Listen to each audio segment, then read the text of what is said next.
హరే కృష్ణ.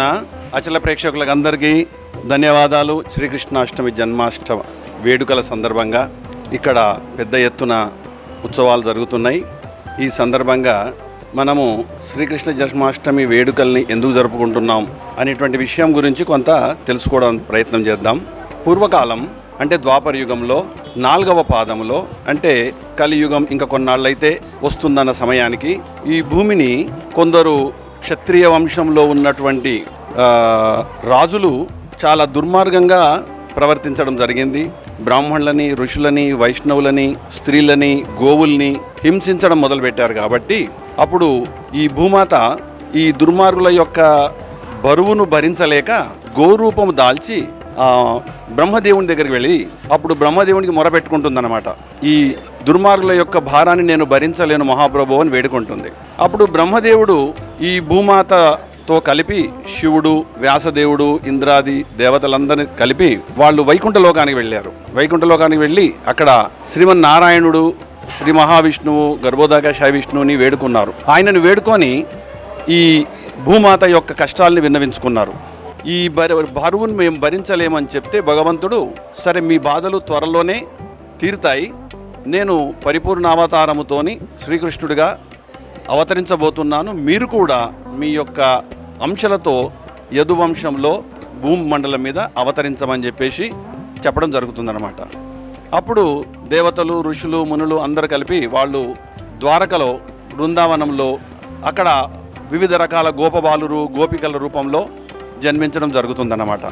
ఆ తరువాత ఎవరి అంతలో వాళ్ళు వాళ్ళ లోకానికి తిరిగి వెళ్ళిపోతారు దేవతలంతా.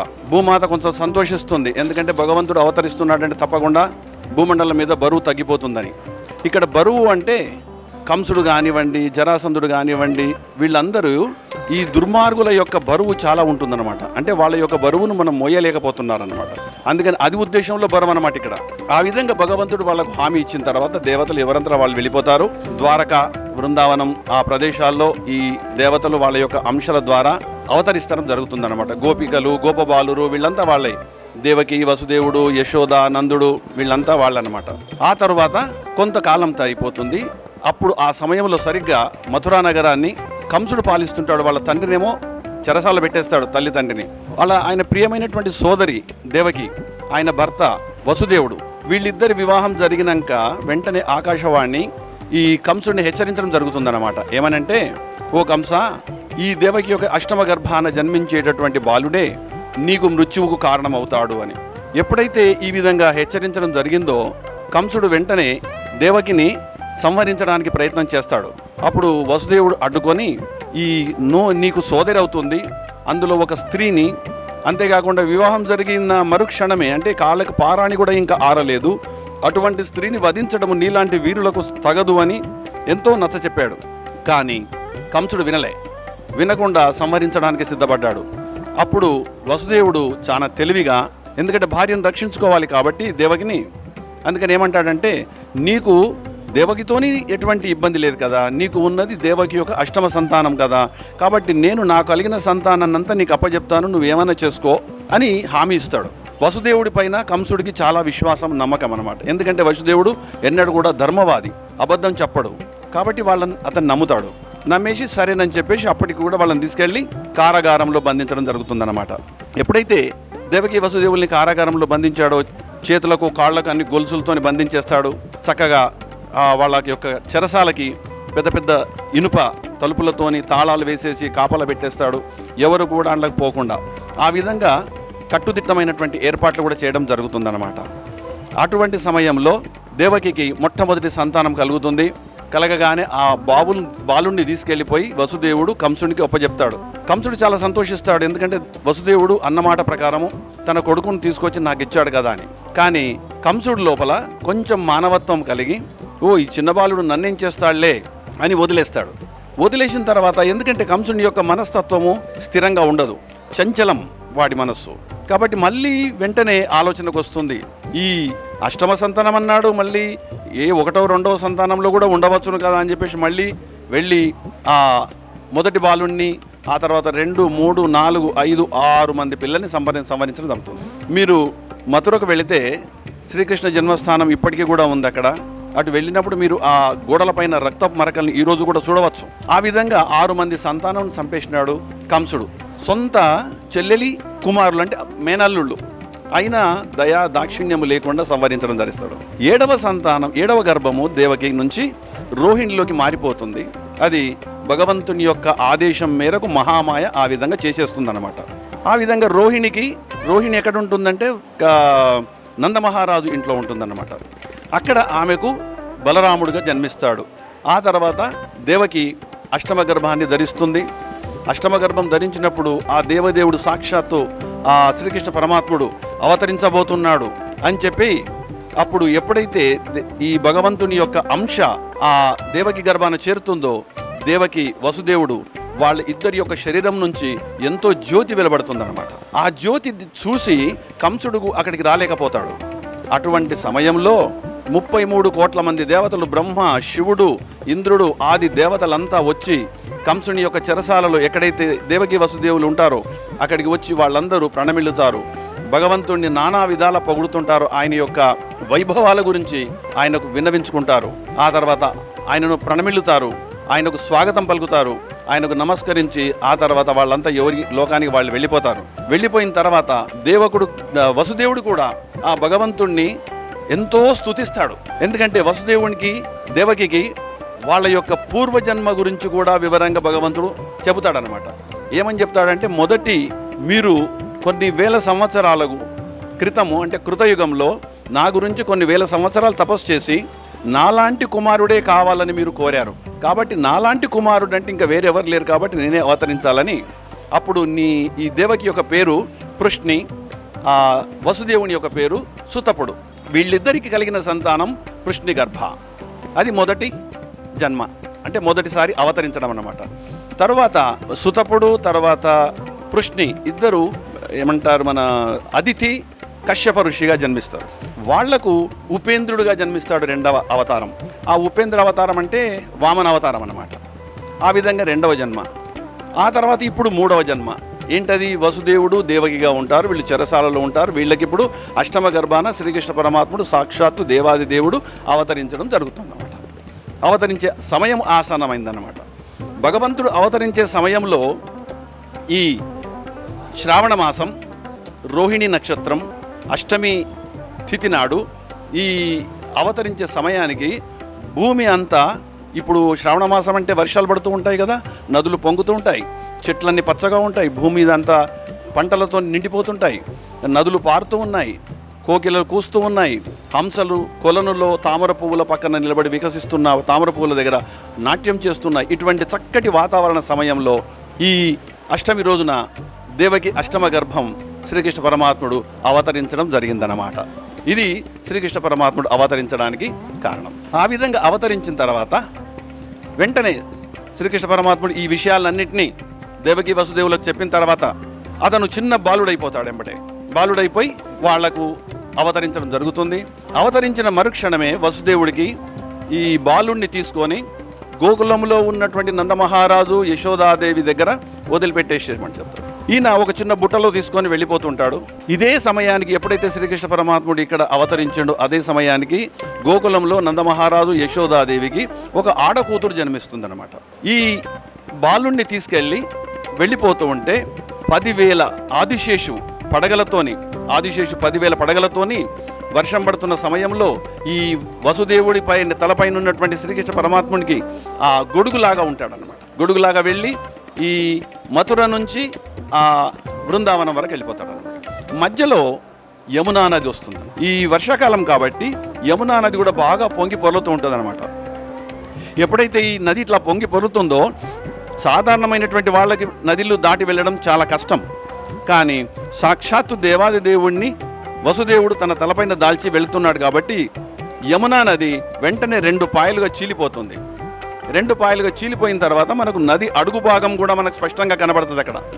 అప్పుడు వసుదేవుడు తన యొక్క కుమారుణ్ణి తీసుకొని అంటే దేవాది దేవుని శ్రీకృష్ణ పరమాత్ముడు తీసుకొని వెళుతూ ఉంటాడు.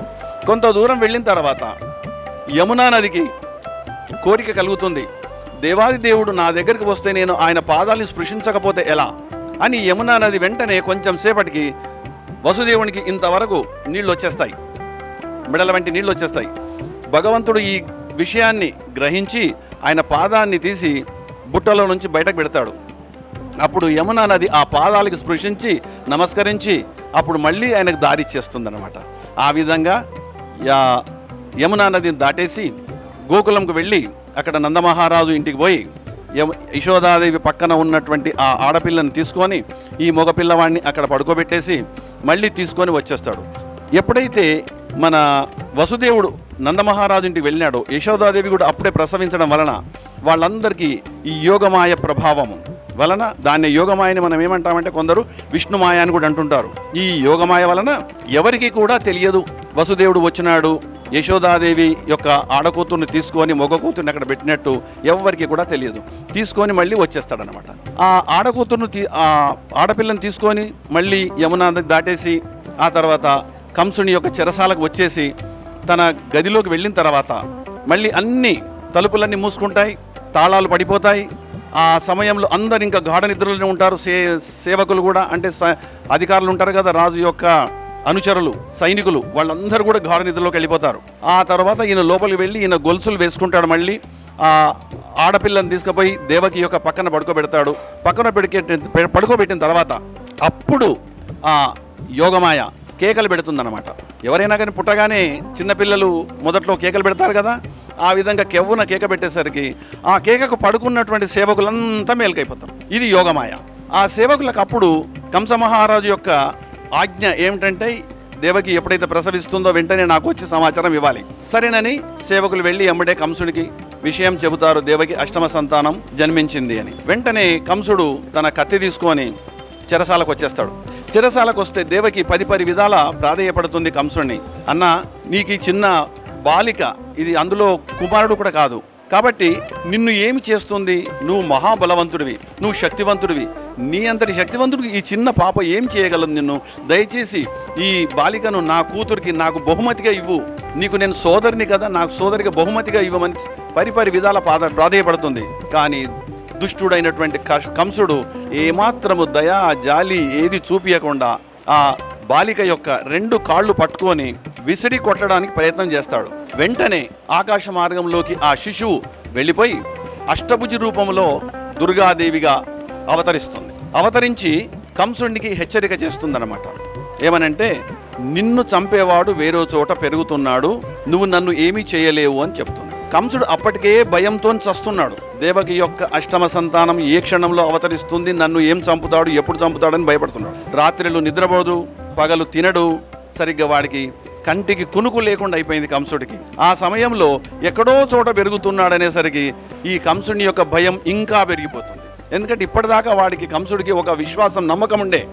ఏమనంటే, ఎలాగూ చెరసాలలో అష్టమ సంతానం ఉంటుంది కాబట్టి నా చేతిలోనే ఉంటుంది, నేను సంహరించవచ్చు అని అనుకున్నాడు. ఆకాశవాణి ఏమో అష్టమ గర్భ సంతానం అన్నాడు. కానీ ఇక్కడ విచిత్రం ఏమంటే 8వ సంతానము ఆడకూతురు జన్మించింది. కంసునికి ఒక చిన్న సందేహం వచ్చింది.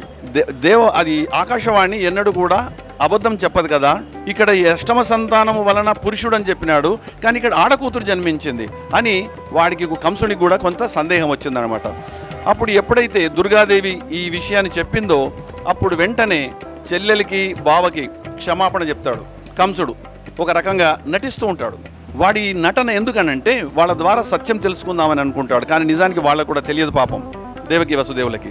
ఆ విధంగా జరిగిన తర్వాత వాళ్ళకు వేడుకుంటాడు, మిమ్మల్ని అనవసరంగా 8 సంవత్సరాల నుంచి మిమ్మల్ని కష్టపెట్టాను, అనేకమైనటువంటి ఇబ్బందులు పెట్టాను, చెరసాల్లో పెట్టాను, నా సోదరివి, నన్ను క్షమించు బావా, నువ్వు కూడా నన్ను క్షమించు అని వసుదేవుని పాదాలు పట్టుకుంటాడు. ఆ విధంగా 10 విధాల వేడుకుంటే వసుదేవుడు దేవకీదేవి ఇద్దరు కూడా నమ్ముతారు. పాపం దుర్మార్గుడు కంసుడు లోపల ఉన్నటువంటి విషయాన్ని చెప్పక వాడు బయటకి తీయటి మాటలు మాట్లాడితే దేవకీ వసుదేవులు ఇద్దరు విషయాన్ని నమ్మేసి, పోనీలే బావా, నిన్ను మేము క్షమించామని చెప్పుకుంటారు.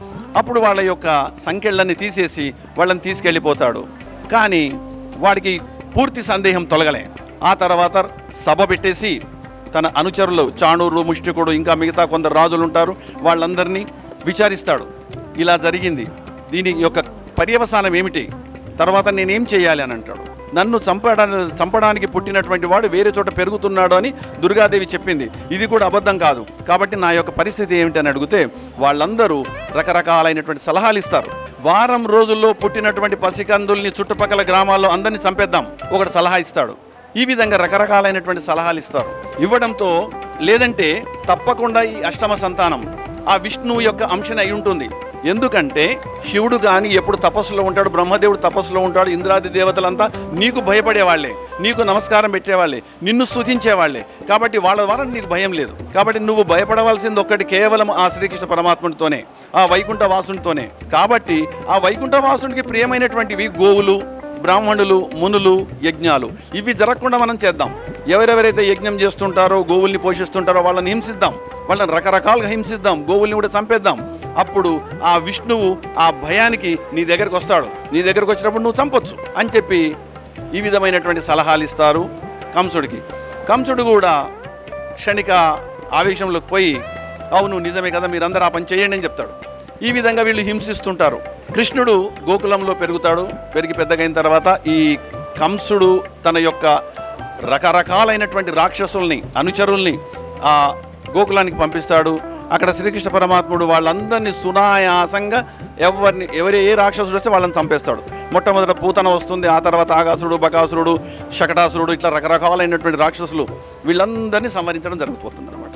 చివరికి ఇంచుమించు 10-11 సంవత్సరాల వయస్సు వచ్చేసరికి అప్పుడు కంసుడు ఇక్కడి నుంచి రాక్షసుల్ని అక్కడికి పంపించడం కన్నా కృష్ణుడిని మన దగ్గరికి పంపించుకుందాం, మన దగ్గరికి తెప్పించుకుందాం, తెప్పించి కృష్ణుడిని మనం సంహరించవచ్చు, మన ఇంట్లో మన ఊళ్ళో మనం సునాయాసంగా కృష్ణుడిని సంహరించవచ్చు అనేటువంటి ఆలోచన వస్తుంది. శివధనుస్సు యజ్ఞం అని ఒక కార్యక్రమం పెట్టి ఆ శివయజ్ఞానికి కృష్ణుడిని, బలరాముడిని ఇద్దరిని తీసుకొని రమ్మని చెప్పేసి అక్రూరుడిని పంపిస్తాడు. అప్పుడు అక్రూరుడు వెళ్ళి శ్రీకృష్ణ బలరాముల ఇద్దరిని తీసుకొని రమ్మనంటే యశోద, నందులు ఇద్దరు ఏమాత్రం సస్యమీర పంపరు. వాడు పరమ దుర్మార్గుడు, నా పిల్లల్ని ఏం చేస్తాడో అని వాళ్ళు భయపడతారు. అక్రూరుడు నచ్చ చెప్తాడు. వాళ్ళ యొక్క గురువు గారైనటువంటి గర్గ మహర్షి వీళ్ళందరూ నచ్చ చెప్పిన తర్వాత అప్పుడు నంద మహారాజు, యశోదాదేవి పంపిస్తారు. ఒకవేళ నువ్వు నీ పిల్లల్ని కంసుడి వద్దకు మధురకు పంపకపోతే కంసుడు సైన్యం తీసుకొని నీ దగ్గరకు వస్తాడు, అప్పుడు మిమ్మల్ని అందరినీ సంహరిస్తాడు. కాబట్టి అక్కడికి పంపించడమే మంచిది అని సలహా ఇస్తారు. సరేనని చెప్పేసి అప్పుడు కృష్ణ బలరాములు ఇద్దరు గోకులం నుంచి మథురకు వస్తారు. మథురకు వచ్చిన తర్వాత మథురలో కంసుడు రకరకాలైనటువంటి ఏర్పాట్లు చేస్తాడు కృష్ణ బలరాములు ఇద్దరిని సంహరించడానికి. కువలయ పీడ అనేటువంటి ఒక భయంకరమైనటువంటి ఏనుగును, చాణూర ముష్టికుల్ని ముష్టి యుద్ధం చేయడానికి ఆహ్వానిస్తారు. ఆ ముష్టి యుద్ధంలో కూడా కువలయ పీడాన్ని సంహరించిన తర్వాత చాణూర ముష్టికుల్ని, ఇటువంటి భయంకరమైనటువంటి ముష్టి యుద్ధం చేసేటటువంటి వాళ్ళతో ముష్టి యుద్ధం చేసి వాళ్ళందరినీ మట్టి కరిపిస్తారు కృష్ణ బలరాములు. ఆ తర్వాత కంసుడు అప్పటికైనా జ్ఞానోదయం కలగలేదు కంసుడికి. కంసుడు మళ్ళీ అప్పుడు ఏం చేస్తాడంటే నేనే యుద్ధం చేస్తానని చెప్పేసి స్వయంగా వెళ్ళి యుద్ధం చేస్తాడు. ఆ కంసుడు కూడా శ్రీకృష్ణ పరమాత్ముడి చేతిలో మృత్యువు చెందుతాడు. ఆ విధంగా ఆ తర్వాత జరాసంధుడు, శిశుపాలుడు, దంతవక్త్రుడు, అనేకమైనటువంటి రాక్షసుల తత్వం ఉన్నటువంటి రాజులందరినీ సంహరించడం జరుగుతుంది. ఆ తర్వాత మహాభారత యుద్ధం కూడా ఏర్పాటు చేసి ఈ భూమి మీద ఉన్నటువంటి దుష్ట రాజులందరినీ అక్కడ ఒకే ఏకం చేసి మహాభారత యుద్ధంలో పాండవుల ద్వారా వీళ్ళందరినీ కూడా సంహరించడం జరుగుతుంది. ఆ విధంగా భూభారాన్ని తగ్గించేస్తాడు. భూమాతకు వరం ఇచ్చినటువంటి ఆ దేవదేవుడు ఈ విధంగా భూభారాన్ని తగ్గించేసి అప్పుడు మొత్తం భూమి మీద ఆయన యొక్క 125 సంవత్సరాలు ఆయన ఈ భూమి మీద ఉండి ఈ భూభారాన్ని తగ్గించి ఆ తర్వాత ఆయన ద్వారక దగ్గర ఉన్నటువంటి ప్రభాస్ తీర్థం దగ్గర తిరిగి తన యదువంశంలో దేవతలందరూ అక్కడ అవతరించారు కదా, తిరిగి వాళ్ళందరూ మళ్ళీ వాళ్ళ లోకాలకు పోయేందుకు ఏర్పాటు చేస్తాడు భగవంతుడు. ఆ తర్వాత తను కూడా ఇక్కడ నుంచి ఈ లోకం నుంచి వైకుంఠ లోకానికి వెళ్ళిపోవడం జరుగుతుందన్నమాట. ఈ విధంగా మనము శ్రీకృష్ణ పరమాత్ముడు అవతరించినటువంటి రోజుని శ్రీకృష్ణ జన్మాష్టమిగా ప్రతి సంవత్సరము ఈ శ్రావణ మాసంలో ఈ అష్టమి రోజున మనం జరుపుకుంటున్నాం అన్నమాట. ఇది హరే కృష్ణ.